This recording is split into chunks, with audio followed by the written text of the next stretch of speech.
India's first multi-brand designer store in 1987 in Bombay because I felt there was a fantastic amount of workmanship and design and craft out of India that was not available to Indians because we'd only see this abroad. And we thought it was rather weird that 30, 40 years after independence, the best produce was going abroad. And Indians, which were actually in some of your photos, to shop in export reject shops, and export surplus, which is why now everyone wears plaid shorts. And I'm always screaming at them, why are you wearing these colors? Because they're designed for Sweden, but they're selling in an export, reject shop, and people buy it because it's cheap.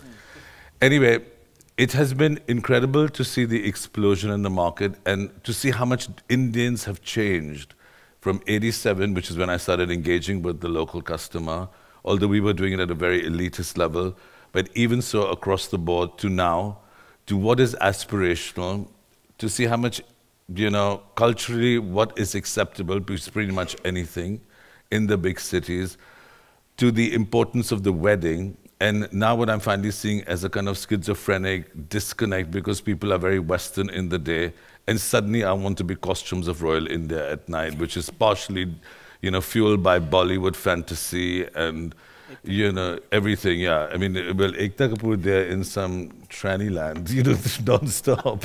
But, and so I will show you a short video of what we do and some of the things that I talk about subsequently are illustrated there.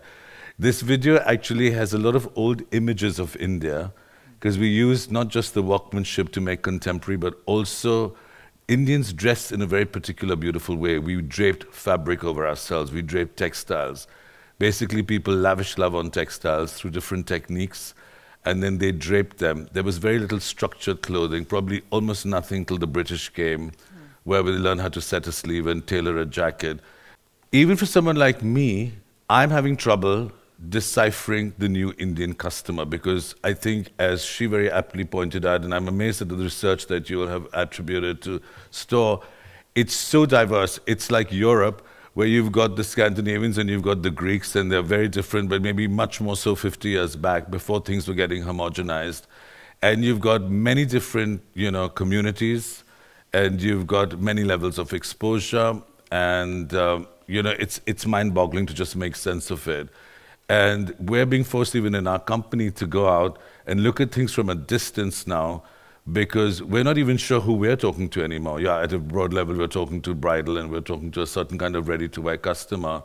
But it's very skewed to the people we see in the store. And, we need to step back and look at a much, much, much larger picture before we decide what way to navigate forward. And also, even in the design level, you are going to address needs at some level. Maybe the ready-to-wear is too dressy. Maybe they keep telling us the bridal's not dressy enough. But I'm like, look, how could you wear jeans all day and look like this at night? Anyway, they do it. It's fine. And Bollywood has made that perfectly acceptable. It's really like a big costume thing. What's very important, though, is that we're now in a big transition. 25, half our population is under 25. They're connected to the world like never before, because they're online, they see, they hear, they're up to date, they're on their chats, they can access any and every information. Within 3 or 2 generations, when we first started the stores, everyone went to tailors to get their clothes made, men and women. There were 1 or 2 ready-made brands. And women would imagine and things would be sketched and they would combine textiles. The generation today has to see it to understand it. They cannot imagine anything because they've got so much information coming at them, it's not possible. If you even suggest a color, you have to show a swatch and hold it on their skin. They don't know what you're talking about. So it's completely changed. I mean, I think of significance is that after independence, we were socialists for many years for different needs or whatever requirements. And there was a feeling of oppression which by the 90s, when India opened up as an economy, it burst into some kind of frenetic consumerism across the board. And I think the dust is settling now. We were just talking about how handloom fabrics are becoming much more, there's a revival, because it's not now viewed as something boring that your grandmother has worn. Design is integrating old Indian things into a contemporary voice. So again, it feels fresh and new.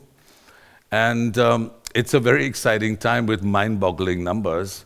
I unfortunately say the flip side of it is that I feel the quality across the country has suffered a lot But that's also a clear repercussion of the numbers exploding so much. When we started dressing people in fashion, we just the top end of the the pyramid. I mean, the super elite, and they were still they had the luxury. Today, people are on the run. There's a much wider base that's come into, say, the fashion world, and may not necessarily know what the finest quality is. They just want to look a certain way. It's a more superficial engagement, but also because their lives are much more hectic, much more frenetic. But it is a very exciting time. It's definitely the time of you .com people. I think what you're doing is amazing.